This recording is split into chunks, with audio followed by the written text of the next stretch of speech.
ప్రజల ప్రభుత్వం, రైతుల ప్రభుత్వమైన ఈ ప్రభుత్వం గౌరవ ముఖ్యమంత్రి గారు రేవంత్ రెడ్డి గారి నాయకత్వంలో ధాన్యాన్ని సేకరించడమే కాకుండా ధాన్యం తీసుకున్న దానికి 3 రోజుల్లోపే పేమెంట్ ఇచ్చారన్నది యావత్ తెలంగాణ రాష్ట్రంలో ఉన్న రైతన్నలు గమనించాలి. రెండవ విషయం, ఏదైతే అకాల వర్షాలు ఎప్పుడూ లేని విధంగా రాష్ట్రంలో గడిచిన 10 రోజుల నుంచి పడుతున్న సంగతి యావత్ తెలంగాణ రాష్ట్ర ప్రజలకి, రైతన్నలకి అందరికీ తెలిసిందే.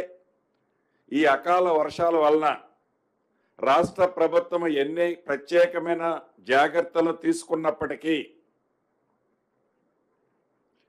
కొంత ధాన్యం తడిచిన మాట వాస్తవం. రాష్ట్ర ప్రభుత్వం తడిచిన ధాన్యాన్ని కేబినెట్ డెసిషన్ ప్రకారం ఈరోజు తీసుకున్న డెసిషన్ ప్రకారం ఆ ధాన్యాన్ని కూడా సేకరించడానికి, మద్దతు ధరకే కొనటానికి రాష్ట్ర ప్రభుత్వం నిర్ణయం తీసుకుంది.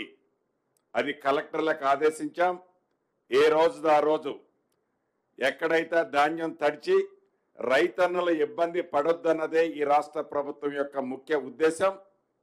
దాన్ని దృష్టిలో పెట్టుకొని గౌరవ ముఖ్యమంత్రి గారి ఆదేశాల అనుసారం ధాన్యము తడిచిన రైతన్నలు ఎవరూ కూడా ఆందోళన చెందొద్దని, అలా తడిచిన ధాన్యాన్ని రాష్ట్ర ప్రభుత్వం ₹1 కూడా ఎంఎస్పీకి తగ్గకుండా కొనే బాధ్యత రాష్ట్ర ప్రభుత్వం తీసుకుంటుందని కేబినెట్ నిర్ణయం తీసుకున్నది.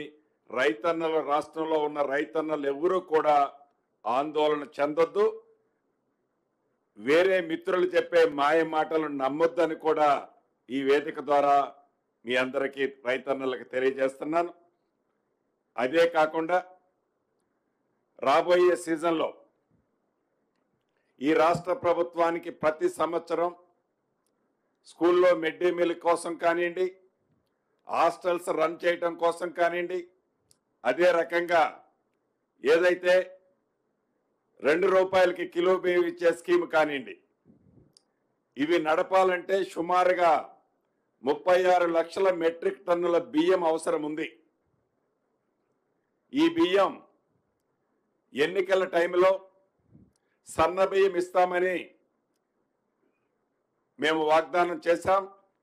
ఈ రాష్ట్ర అవసరాల కోసం బయట ప్రాంతాల నుంచి సన్న బియ్యం కొనొద్దు అనే ఒక నిర్ణయంతో ఏదైతే ఎన్నికల్లో మేము చెప్పామో, చెప్పిన దాని ప్రకారం ప్రతి రైతన్నకు, సన్న వడ్లు పండించిన రైతన్నకు క్వింటాలకు ₹500 బోనస్ని ఈ వచ్చే సీజన్ నుంచి ఇవ్వాలని నిర్ణయించాం.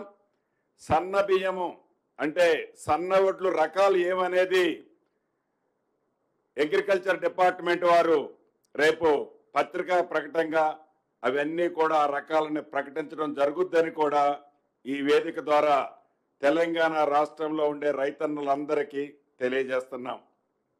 అంతేకాదు, సీజన్ స్టార్ట్ అయింది.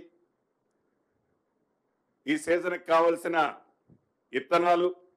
ఇత్తనాలతో పాటు ఎరువులు, ఇతరత్ర ఈ రాష్ట్రంలో రైతుల పక్షపాతైన ఇందిరమ్మ ప్రభుత్వంలో ఏ ఒక్క రైతన్న కూడా ఇబ్బంది పడద్దు అని నకిలీ విత్తనాల విషయంలో అసలైన తొలి వెలుగు.